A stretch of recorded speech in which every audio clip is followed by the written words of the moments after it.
തെരുവ് പ്രതിഷേധത്തിന് പിന്നാലെ മുഖ്യമന്ത്രിയും ഗവർണറും തമ്മിൽ തുറന്ന വാക്പോര്. അധികാരം തലയ്ക്ക് പിടിച്ച മുഖ്യമന്ത്രി നിയമം മറന്നിരിക്കുകയാണെന്ന് ഗവർണർ ആരിഫ് മുഹമ്മദ് ഖാൻ കുറ്റപ്പെടുത്തി. കേന്ദ്രസേനയുടെ സുരക്ഷയുള്ള RSSകാരുടെ പട്ടികയിലാണ് ഗവർണർ എന്നായിരുന്നു മുഖ്യമന്ത്രിയുടെ പ്രതികരണം. മുഖ്യമന്ത്രിക്കെതിരെ ഇങ്ങനെ പ്രതിഷേധം നടക്കുമോ എന്ന് ഗവർണർ ചോദ്യമുന്നയിച്ചപ്പോൾ എന്തെങ്കിലും ആരോഗ്യ പ്രശ്നമുണ്ടോ എന്ന് ആരിഫ് മുഹമ്മദ് ഖാൻ പരിശോധിക്കണമെന്നായിരുന്നു മുഖ്യമന്ത്രിയുടെ പരിഹാസം. പ്രതിഷേധം നടത്തിയത് SFI ആണെങ്കിലും ഗവർണർ ലക്ഷ്യം വെച്ചത് മുഖ്യമന്ത്രിയാണ് ഇങ്ങനെ പോകുന്നതെങ്കിൽ പ്രതിഷേധമുണ്ടാകുമോ എന്ന് ആരിഫ് മുഹമ്മദ് ഖാൻ.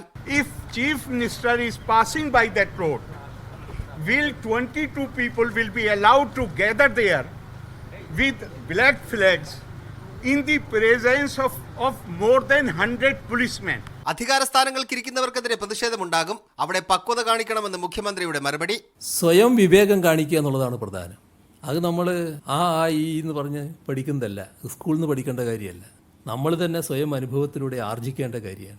അത് ഇതേവരെ ആർജിക്കാൻ കഴിഞ്ഞില്ലാലോ എന്നതാണ് അദ്ദേഹത്തിൻ്റെ ദീർഘമായ ജീവിത കാലയളവിനെക്കുറിച്ച് എനിക്ക് തോന്നുന്നത്. CRPF സുരക്ഷ താൻ ആവശ്യപ്പെട്ടിട്ടല്ലെന്ന് governor. I never ask for security for protection.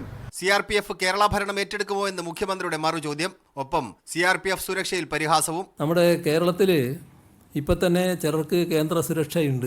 ഇവരെല്ലാം RSS പ്രവർത്തകരാണ്. ആ പട്ടികയിൽ ആരിഫ് മുഹമ്മദ് ഖാനും പെട്ടിരിക്കുന്നു. എന്താ കേരളത്തിൽ CRP നേരിട്ട് ഭരിക്കുമോ? CRPക്ക് നേരിട്ട് കേസെടുക്കാൻ പറ്റുമോ? CRPക്ക് നേരിട്ട് ഇറങ്ങി കാര്യങ്ങൾ നിർവഹിക്കാൻ പറ്റുമോ? മുഖ്യമന്ത്രിക്ക് അധികാരം തലയ്ക്ക് പിടിച്ചെന്ന് governor.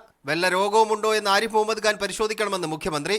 Some people feel when unfortunately power goes to your head, then you think that you are above the law. പലതരത്തിലുള്ള ആരോഗ്യ പ്രശ്നങ്ങളുണ്ടല്ലോ.